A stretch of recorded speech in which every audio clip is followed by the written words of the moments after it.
Hey everyone, let's talk about something that's a really big deal for modern accounting firms right now. How do you actually grow without, well, breaking everything? Your systems, your people, your own sanity. All right, let's just dive right in.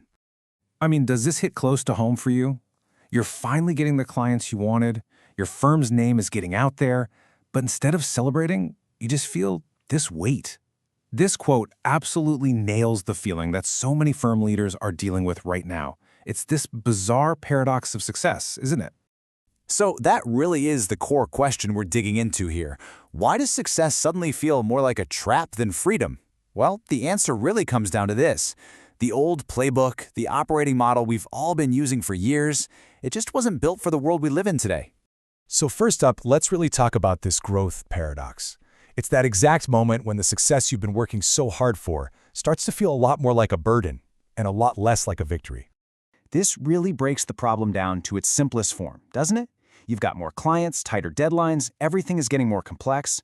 All of that is going up and to the right. But the one resource that isn't changing? The number of hours in a day. It's like pouring more and more water into the same sized bucket. Eventually, it's just going to overflow. Something has to give.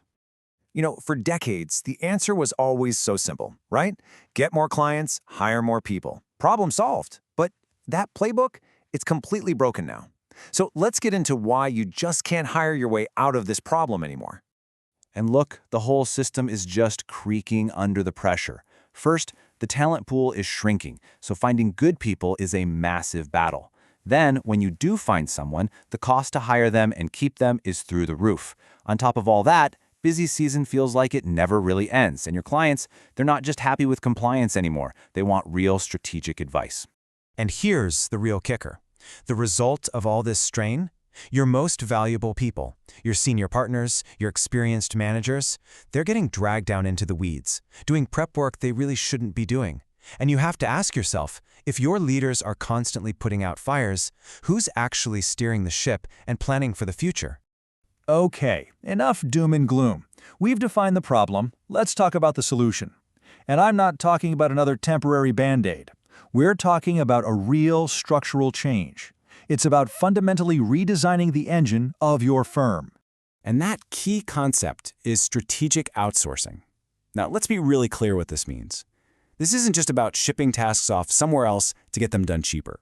No, it's a conscious decision to redesign your workflows, to identify the routine, preparatory work, and then delegate that work to specialized external teams. This frees up your in-house experts to do what only they can do. Okay, so that's the big idea. But theory is one thing. What does this actually look like in the real world, day to day? Let's make this concrete and look at a couple of real-world examples of how firms are making this work. All right, let's take something like inventory reconciliation. We all know it's critical, it's complex, and wow, does it eat up a ton of time. By outsourcing this, you're not just getting it done, you're building a system. Data comes in, it gets reconciled the same standardized way every time. Any issues get flagged immediately, and what you get back is clean, audit-ready documentation. You're basically turning a chaotic bottleneck into a smooth, predictable workflow. And it's the exact same story with tax workflows. It's a real night and day difference. The old way? Total chaos, right? Chasing clients for forms, dealing with messy files, constant delays. The outsourced way is all about structure. You start the process with organized client files and clean, tax-ready work papers, which means your review process is suddenly way faster. It's a complete shift from panic to preparation. This brings us to one of the most powerful tools in the toolbox here, offshore staffing. This is a direct answer to that hiring crunch we were just talking about. It's a way for you to add capacity and expertise to your team, but without taking on all the overhead and risk of a new permanent hire. It's all about giving you flexibility. So what kind of work are we talking about? Well, think about all the essential, foundational tasks that keep the lights on. Bookkeeping, journal entries, bank recs, balance sheet recs, AP, AR, prepping financial statements, even direct support for your audit and tax engagement teams. It's like building a powerful, scalable engine room for your firm. And here's the most important part. Once you have that engine room humming along, handling all the foundational stuff, it does something amazing. It creates space. Specifically, it creates the space for your best people to do that high-value advisory work. By outsourcing the number crunching and the research for tax planning, your senior staff can finally step up and be the strategic advisors their clients are begging them to be. Okay, I can already hear the objections. This sounds good in theory, but what about control? What about quality? What's my team gonna think? These are the big questions, right? So let's just tackle these fears and myths head on. This is probably the biggest one. The number one fear on every firm owner's mind. If I delegate this work, does that mean I'm just giving up control? And the answer, maybe surprisingly, is a hard no. In fact, it does the exact opposite. Strategic outsourcing restores your control. Think about it. This whole process forces you to create and document standardized workflows. That documented process is control. Suddenly, you're not lost in the spreadsheets. You have the time and the mental space to actually review the work, apply your expert judgment, and think strategically. You get to be the architect again instead of just laying bricks. And what about your team? Let's be really clear. This is not about replacing them. It's about saving them. Burnout is killing our industry. It's the number one reason we lose good people. A smart outsourcing strategy takes the pressure off. It smooths out those crazy workload spikes, cuts down on the insane overtime, and helps people actually get some of their life back. Honestly, it's one of the best retention tools you have. So let's pull all these threads together. What we're really talking about here is a massive shift in how you think about growth.